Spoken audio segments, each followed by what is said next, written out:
네, 전국의 지역에서 애쓰고 계신 우리 지역위원장님들 오랜만에 이렇게 얼굴을 뵙게 되니까 너무 밤 같기도 하고 또 한편으로는 우리의 처한 엄혹한 상황 때문에 매우 안타깝기도 합니다.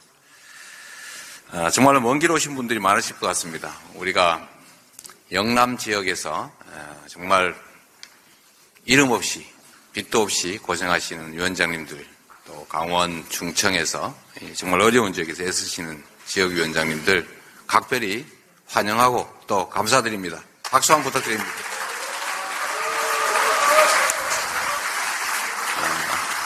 갑작스런 소식에 많이 놀라셨을 것 같습니다. 아직까지는 이렇게 펄펄하니까 걱정하지 마시고 또 각 지역에서 우리 민주당이 국민을 위해서 할 수 있는 일을 조금이라도 찾아서 최선을 다해 주시기 바랍니다. 지금까지도 정말 열심히 일해 주셨지만 가면 갈수록 우리 이 정권의 이 폭압과 퇴행이 격화되고 있어서 우리의 노력도 우리의 싸움도 좀 더 강력해져야 될 것 같습니다. 제1야당의 대표로서 국민들이 겪고 있는 지금의 이 어려움, 고통, 절망을 조금이라도 함께 공유하고자 단식을 시작했습니다. 많은 분들이 저한테 힘내라고 말씀해 주시는데 어렵지 않느냐, 힘들지 않냐고 위로해 주시는데 우리 이 어려운 민생 경제 상황에서 또 미래의 희망이 사라져가는 사회에서 우리 국민들이 겪고 있는 그 고통과 절망, 그 힘겨움은 우리가 겪고 있는 이런 어려움에 비할 바가 아니라고 생각합니다. 조금이라도 그 고통을 같이 느껴보자는 차원에서 시작한 일입니다. 이게 미랄이 돼서 불쏘시개로도 돼서 퇴행하는 민주주의를 바로잡고 국가의 미래를 위해서 국민의 더 나은 삶을 위해서 정치가 복무하는 그런 상황들을 만들어 가기를 바랍니다. 윤석열 정권의 정말 무도한 폭주에 민생이 무너지고 있습니다. 경제가 좀 침몰하고 있습니다.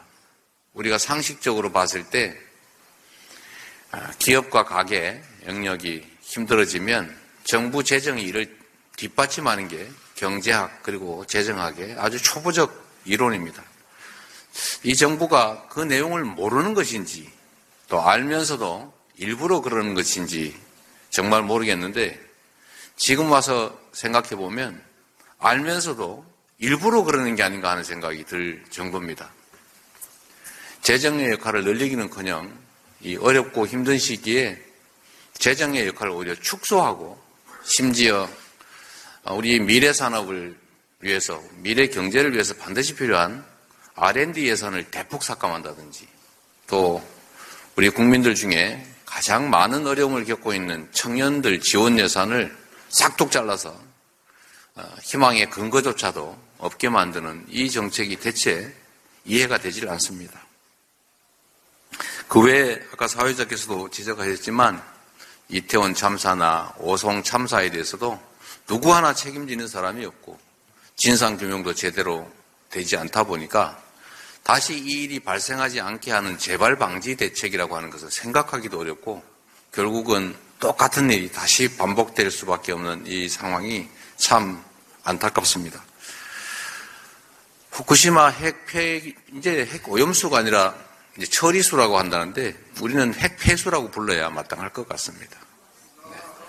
이 핵폐수를 안전하다면서 바다에 투기하는데 일본 정부조차 여기에 일부러 접촉할 필요는 없다. 즉 안전하지 않다라고 인정하고 있습니다. 그런데 대한민국 정부가 피해를 입는 국민들이 낸 세금으로 안전하다고 또 불안감을 호소하는 국민들의 목소리를 괴담이라고 치부하고 심지어 그런 국민들과 싸우겠다라고 선전포고하는 것을 보면 윤석열 대통령이 일본 대통령인지 대한민국 정부가 과연 국민을 대표하는 정부인지 의심스러울 지경입니다. 최상병 사망 사건 그리고 그에 이은 은폐 의혹은 이 국정이 어디로 흘러가는지를 정말 적나라하게 보여주는 것 같습니다. 청춘을 바쳐서 국가의 부름에 응했다가 억울하게 죽은 이 젊은이 진상규명을 통해서 억울함을 풀어주는 것도 못하는 판에 심지어 진상규명을 위한 노력을 했다는 이유로 항명죄를 적용해서 심지어 구속하겠다고까지 하는데 참 어처구니가 없습니다. 그리고 이런 은폐 의혹에 대통령이 직접 관여했다는 정말 합리적으로 충분히 지적할 만한 의혹들이 제기되고 있는데도 아무런 답도 없습니다. 국민의 생명과 안전을 지키고 해양 주권을 포함한 영토를 지키는 것이 대통령의 책무인데도 이 책무를 저버리고 통합을 해야 될 대통령이 나서서 오히려 국민들을 갈갈이 찢어놓는 갈라치기 정책을 시행하고 있습니다. 지금 먹고 사는 문제가 심각한데 독립운동가, 그것도 해방도 되기 전에 돌아가신 분을 무슨 공산당이라고 혐의를 뒤집어 씌워서 역사에서 지워버리려고 하는 이런 역사 왜곡, 그리고 그에 대해서 국민들을 이념전쟁의 장으로 몰아넣는 이런 행태는 결코 용납할 수 없는 일입니다.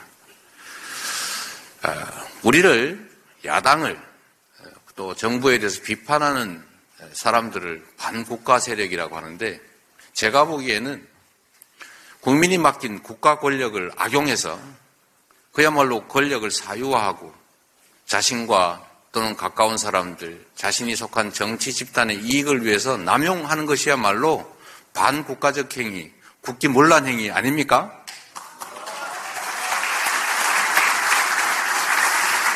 국민을 향해서 전쟁을 선포한 정부에 대해서 우리 민주당이 국민과 함께 항쟁해야 합니다. 이제는 합리적 지적이 전혀 통하지 않는 상황이 됐기 때문에 싸울 수밖에 없는 상황이고, 결국은 우리 국민들이 이 퇴행하는 정권, 민주주의를 파괴하는 이런 반민주적 행태에 대해서 경종을 울리고 직접 시정을 해야 될 상황이 된 것 같습니다. 우리가 마주한 이 위기를 국민과 함께 극복해냈으면 좋겠습니다. 김대중 대통령님, 또 노무현 대통령님이 꿈꿨고 문재인 대통령께서 이뤄낸 전국 정당의 꿈을 우리가 계속 지속해서 이어가고 반드시 대한민국의 민주주의를 여러분과 함께, 국민과 함께 되돌려 놓기를 기대합니다.